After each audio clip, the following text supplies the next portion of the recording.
Okay. Yes, I think so. Excuse me, Linda. Hang on a second. Yes? Is Miranda back yet? No, I'm on the phone with her now. She's giving me instructions on what to tell the journalists that keep calling about Bree and Peterson's divorce. The phone's been ringing all morning non-stop, and I'm going crazy answering questions. The other phone's ringing. I'll be with you in a second, Miranda. Don't hang up. Cunningham Brown Law Practice. This is Linda speaking. Yes, this is Miranda Cunningham's secretary. No, I'm afraid she's out of the office at the moment. Yes. Let me take your number. Bear with me a second. I'm just looking for a pen. All right. 0976 255 787. Sorry, could you repeat that? 0. Yes. Certainly, Mr. O'Connor. I'll have her call you back as soon as she gets back from court. Goodbye. All right, Miranda. Don't worry. I'll pass you back over to Linda. That was O'Connor. He said his client is not at all happy about the divorce settlement, and could you please call him back? I'll get it. Hello, Law Practice Studio? Al's got it. So, what do I tell the press about Breezy Bree's relationship with that football player Lee Diggs? They've asked me if it's true that Peterson wants a divorce because he found out about Bree and Diggs' affair. Sorry, I didn't catch that. But Breezy Bree, Mrs. Peterson, is not our client. We're looking after her husband's, her ex-husband's, Mr. Peterson's interests. So I'm afraid I can't answer that question. I don't think so. But the problem is, I'm not entitled to disclose that information. Not to worry. Goodbye. Okay. Okay. Oh, no. Miranda, my battery's running out. Can I call you back from the office phone?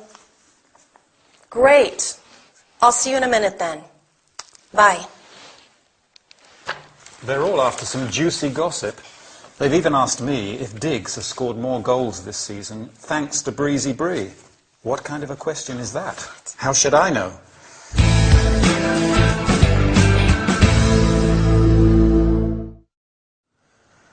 Well, journalists certainly ask a lot of questions, especially when there's a scandal to write about. Poor Linda's been answering phone calls all morning from the press, asking for information about a divorce between two famous people, Breezy Bree and Harold Peterson. Al even has to give her a hand because she's on the phone with Miranda and she can't answer all the calls. Now, we're going to have a look at some useful telephone language they both use to ask the caller on the other end of the phone to wait, repeat, or clarify something. Do you remember how Linda asks Miranda to wait? She says, "Hang on a second." Hang on a second, well, that's quite informal. If we want to say it more politely, we can say, "Please hold on a second," or "One moment, please." Maybe you have something to do that could take more than a few seconds. In that case, you can ask, "Are you okay to wait a couple of minutes, or do you want me to call you back?" When Linda has to answer the other phone and she wants Miranda to wait, she says, "The other phone's ringing. I'll be with you in a second. Don't hang up." Don't hang up. That means don't put the phone down. Sometimes when we're on the phone, we have to write down a number or look for something. So we have to ask our caller to wait, and we want to let the caller know what is happening.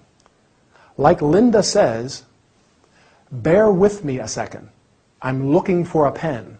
Or, for example, if we have to open a document, we can say, "Just a second. I'm opening the document now."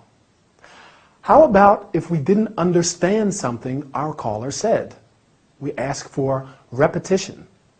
"Sorry, could you repeat that, please?" Or, "Sorry, I didn't catch that.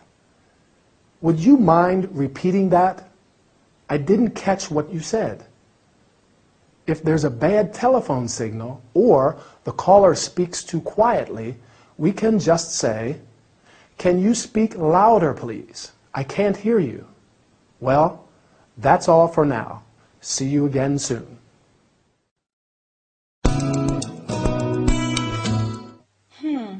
I see. Don't worry about next month's hearing. Everything is okay. No, I don't think that's necessary. What, Friday? No, it's not a problem. Friday will be fine. Is there anything else I can help you with? Good, okay. What time are you arriving in London? At 3? So you'll be here at 4. Could you confirm that appointment on Thursday? Yes. Sorry, I have to leave you now. I'm expecting another call. Sure. We'll expect you on Friday, and don't forget to give me another ring on Thursday. Thanks for calling. Bye. Oh, I can't believe this.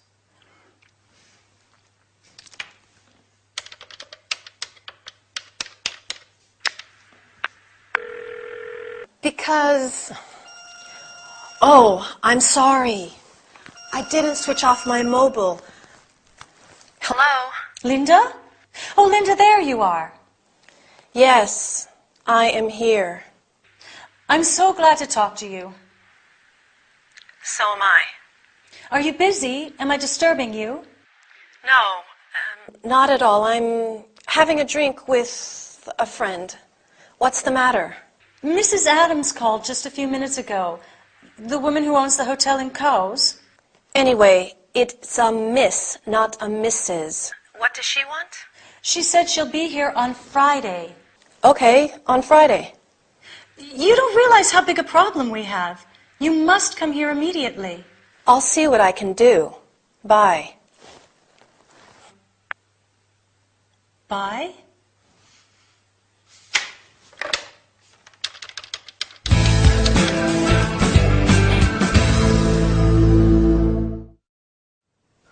Hello there. How are you feeling? I hope you feel as good as I do. In our training session, we are going to talk about phone calls. Whatever your business, you'll probably have to solve a lot of problems on the phone, so it can be useful to be familiar with the appropriate language. We are going to learn about offering help, how to refer to future contacts, how to give reasons for ending a call, thanking the other person, and saying goodbye. As you have seen and heard, Miranda has received a phone call from Miss Adams, the owner of a hotel in Cowes. Miss Adams wants to go to London to discuss some legal matters. Miranda is not very happy at the prospect. However, they arrange a meeting on, do you remember? Right, on Friday. After that, Miranda asks, "Is there anything else I can help you with?" You can also say, "Is there anything else I can do for you?" Or, "Do you need anything else?" Once the appointment has been fixed, Miranda asks, "Could you confirm the appointment on Thursday?" You may have to end the call because you are busy or expecting another call. Miranda says, "I am sorry, but I have to leave you now. I am expecting another call." Before ending the call, she reminds Miss Adams to confirm the appointment. "Don't forget to give me a ring on Thursday." At the end of the call, she confirms the date. "We'll expect you on Friday." You can also say, "I'll see you on Friday," and "I look forward to seeing you on Friday." Finally, before saying goodbye, she thanks the other person. "Thanks for calling." Can you think of other ways to thank someone on the phone? I'll help you. "Thanks for your time," and "Nice speaking to you." So, nice speaking to you. See you next time for another workout.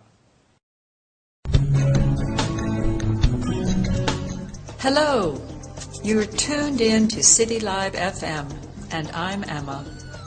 It's time to read your letters. I received a lot of letters this week from listeners who seem, I'm sorry, is my necklace making too much noise? Do I have to take it off? No. What was I saying? The letters. Okay, I'm ready. I received a lot of letters and, well, you all seem very depressed. What's happening, people? I'm going to start with a letter from Felicity. Hi, Felicity, if you're listening. Dear Emma, she writes, they say you shouldn't judge a book by its cover. In other words, you shouldn't judge a person by the clothes they wear. But don't a person's clothes tell us a lot about their personality and their intentions? Just think how much work goes into choosing the costume for a character in a film, because it reveals a lot about who they are. What about in real life? How much can you really judge a person by the clothes they wear? Well, you're right, Felicity. Costume is very important in film and theater. But in real life, I don't think so much thought goes into choosing what clothes we wear.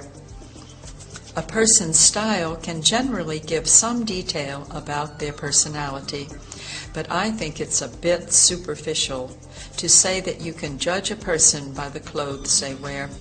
Don't you? Often, people use clothes as a way to conceal their true selves, like a sort of mask. A lot of people can't afford to buy the clothes they like, or simply don't have the same taste as you, so what they wear doesn't really tell us much about their personality. And how can you deduce that a person is unreliable or moody from their clothes? There are many personality traits that aren't deducible just by looking at a person's clothes. Body language can probably reveal more than clothes in some cases. Let's see now, is that everything? I think so. Is there anything else we should consider? Now, to sum up. I think clothes can reveal some details about a person, not necessarily their personality, though. A lot of factors determine how a person dresses. So don't forget, there's probably more to a person than meets the eye in most cases.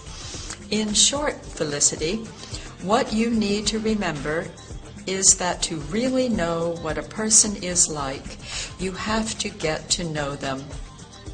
I'm sorry, this necklace is just getting in the way. Are you sure it's not making too much noise?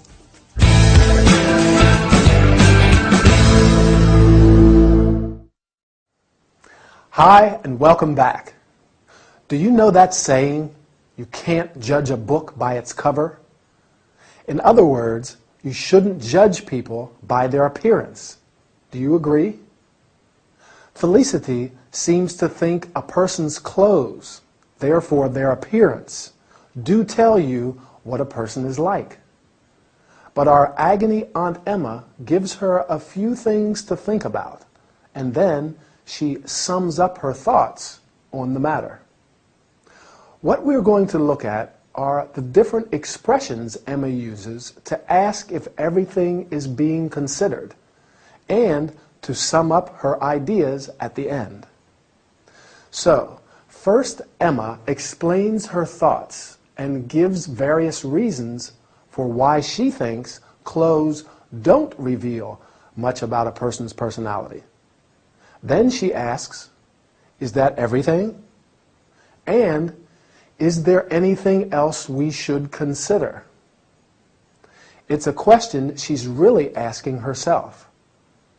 Is that everything? She's doing a mental check of the things she said and if there is anything else she wants to say. In this situation, we could also say, Is there anything else to add? Now, let's see. Is there anything else to add? Oh yes, summing up your ideas. Emma used a few expressions to conclude what she was saying.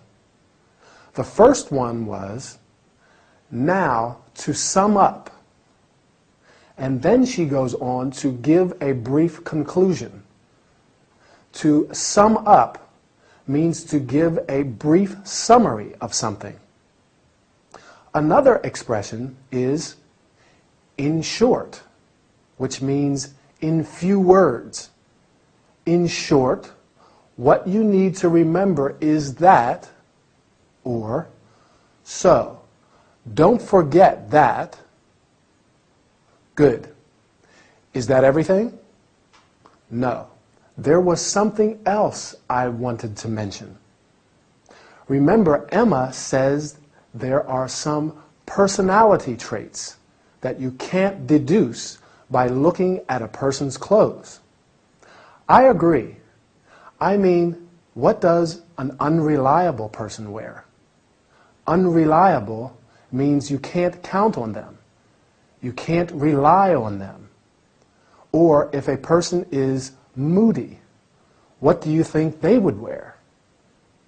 Someone who is moody is temperamental and often in a bad mood. In short, I have to agree with Emma that it's a bit superficial to say you can judge a person by the clothes they wear. Don't you think? Bye now. See you soon.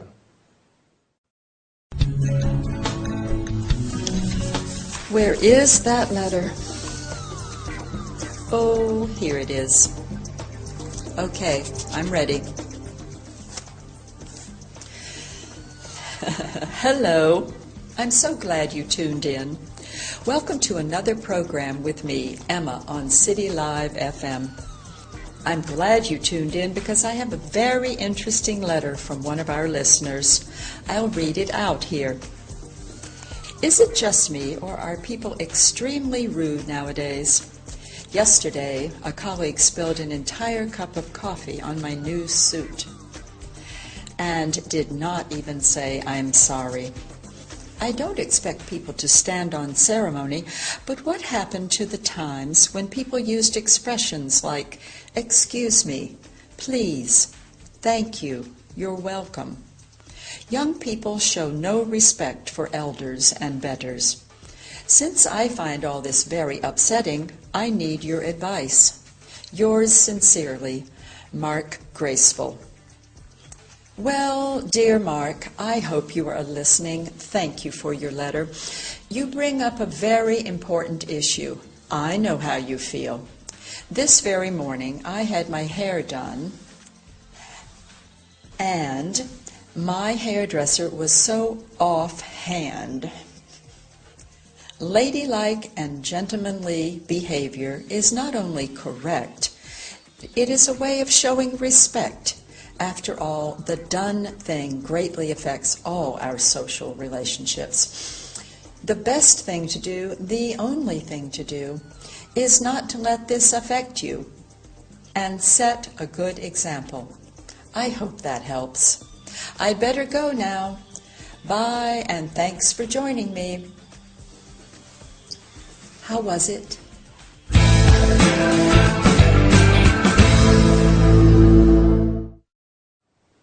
Hi and welcome. Are you okay? You've got troubles. Don't worry, as today you met Agony Aunt Emma, who can solve all of your problems, or almost all of them. Today we are going to learn about terms and expressions related to behavior, manners, and body language. Emma received a letter from a listener who complains about widespread bad manners. He says that people are extremely rude. Rude means not polite, offensive. Anyway, he does not expect people to stand on ceremony. To stand on ceremony means to behave in a formal way. The listener regrets the fact that expressions like excuse me, please, thank you, you're welcome are no longer used, and that young people show no respect for elders and betters.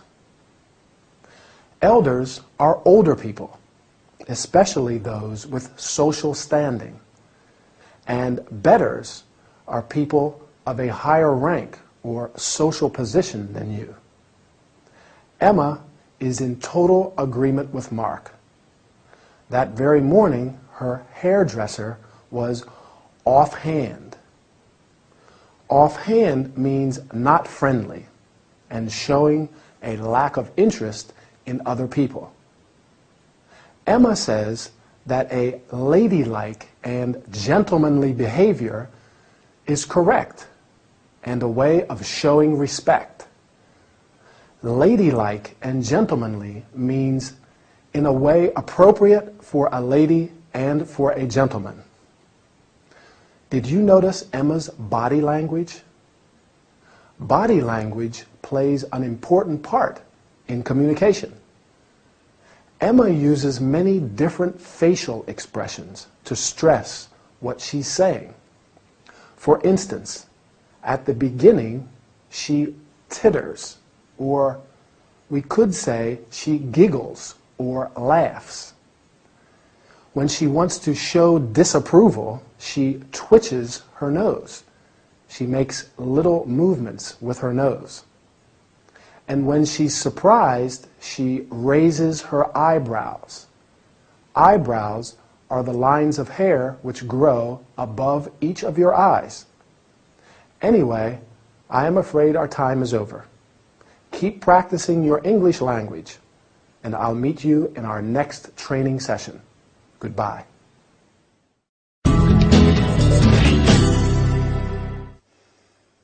Oh, come on, Lucy. There has to be something you'd like to do.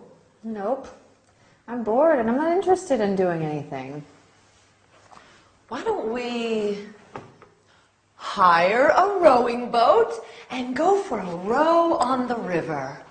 No way. Don't you remember when that duck attacked me? I'm not that interested in rowing. I always end up getting wet or falling in the river. It's such a beautiful day out. We should make the most of the sunshine while it lasts. Let's go to the swimming pool for a swim. We may even be able to sunbathe if the sun stays out. Terrific. I get to see you in one of your crazy bathing suits. No offense, Em, but no thanks. Hey, many people would pay to see me in a bikini, I will have you know. Well, go swimming with them then, and leave me alone. No, I'd like to spend the afternoon with my sister. Shall we go for a jog in the park? Do you think you can handle seeing me in shorts and a crazy t-shirt? Yeah, fantastic. Let's all go get lung disease from the smog and the polluted city air. We can drive to St. James Park. The air is sort of clean over there. Go on, you know you want to. I'd rather just go home and watch TV. TV sucks. Why don't we go to the cinema? There are a couple of good films showing at the moment. What do you say? No, I don't feel like watching a film. All right. I know. How about a beer and a game of pool at that pub around the corner?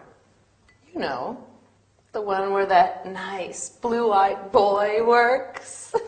Now, that's a good idea. Last one there pays for the first round. Oh.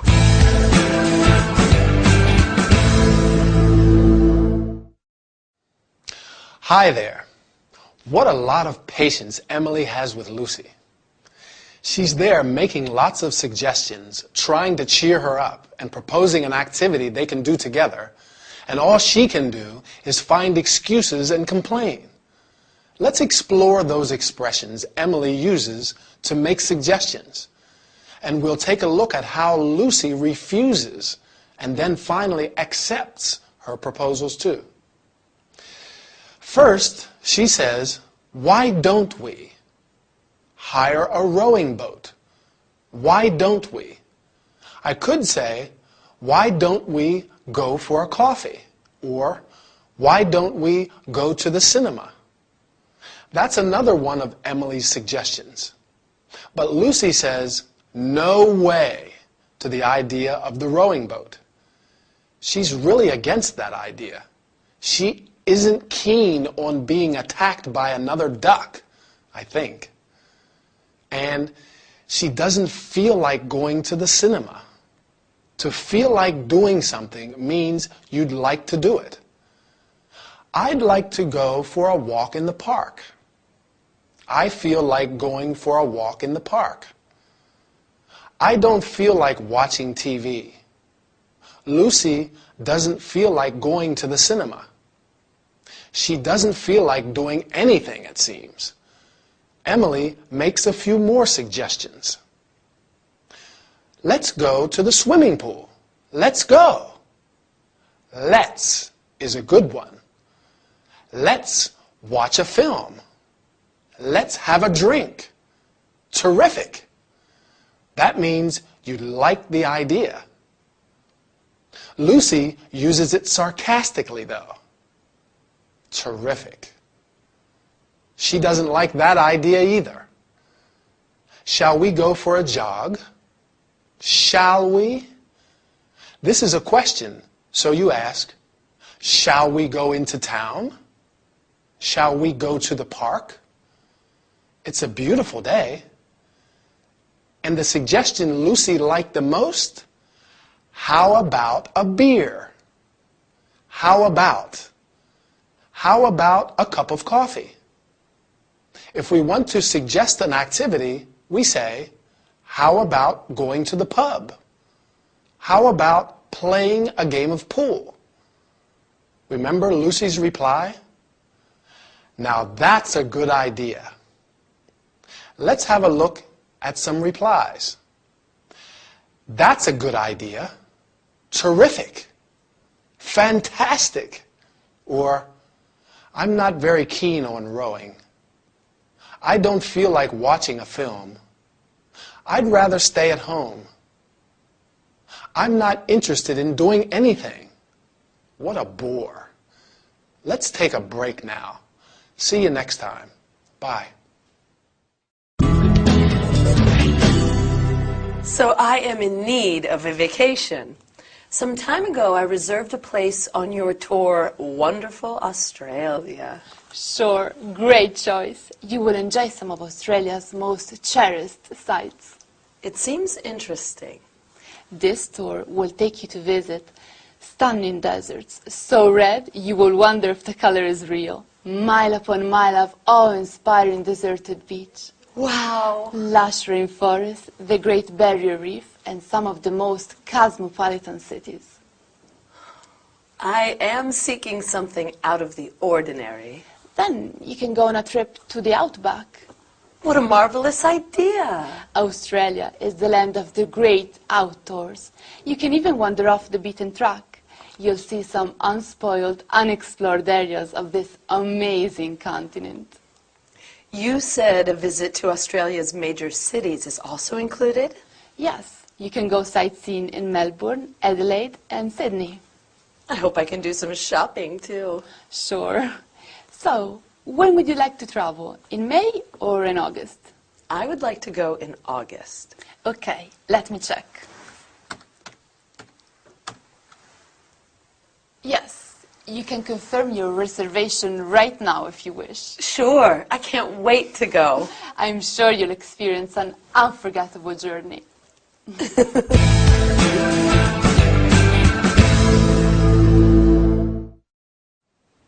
Hi, are you looking for an unusual holiday tour? Do you like adventure, wild nature, and unforgettable places? Fine. You are in the right place at the right time, as today we are going to talk about it. We are going to learn about terms and verbs related to traveling, how to describe places. Emily is in need of a vacation, and some time ago she reserved a tour. The travel agent says, "You will enjoy some of Australia's most cherished sights." Sights are places of interest, especially to visitors. In Australia, Emily can visit stunning deserts and miles of awe-inspiring deserted beach. You say awe-inspiring when you feel admiration for something. Stunning means extremely impressive or attractive. There are many adjectives that you can use to describe beautiful places, such as unique, unforgettable, amazing, magnificent. As Emily is seeking something out of the ordinary, that means she's looking for something unusual, different. She will be able to go on a trip, a short journey, to the outback. The outback is the heart of Australia. There is also the opportunity to wander off the beaten track. Off the beaten track means in a place where few people go, far from the main roads and towns. There she can enjoy the unspoiled, unexplored areas of this amazing continent. Unspoiled or unspoilt means uncontaminated, not damaged by progress. Finally, she can also go sightseeing in Australia's major cities. Can you guess what sightseeing means? Right, it's visiting interesting places. You can go or do sightseeing. I'm afraid I got a bit carried away. I have to go now. See you soon for another English workout. Bye.